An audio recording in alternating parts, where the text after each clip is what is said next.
18 जानेवारी 2024 रोजी वन उद्यानाचं पालकमंत्री चंद्रकांत पाटील साहेब व दक्षिणचे आमदार सुभाषबाबू देशमुख साहेब यांच्या शुभ हस्ते या वन उद्यानाचं उद्घाटन झालेलं आहे।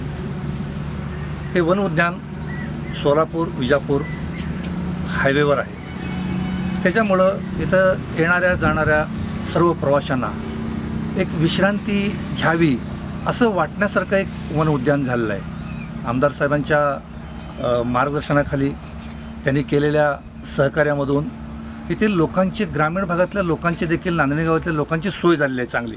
ते कधी स्त्रियांना बाहेर न पडता येत असताना देखील आज संध्याकाळी 5-5:30 वाजता येऊन मुलं, स्त्रिया, सर्व पुरुष मंडळी ह्या वन उद्यानाचं आनंद घेत आहेत। वन उद्यानामध्ये पेरूची झाडं आहेत, सीताफळची झाडं आहेत, एक ब्रिज आहेत, बंजी जंपिंग आहे, असे बऱ्याचशा सोयी केल्यामुळं ते ग्रामीण भागामध्ये असं अद्ययावत सोयी उपयुक्त उद्यान झाल्यामुळं सर्व लोकांमध्ये एक आनंदाचं वातावरण आहे। तरी ह्या विजापूर आणि सोलापूर हायवेवरील या उद्यानाला भरघोस प्रतिसाद मिळत आहे आणि केलेल्या सहकार्याबद्दल धन्यवाद।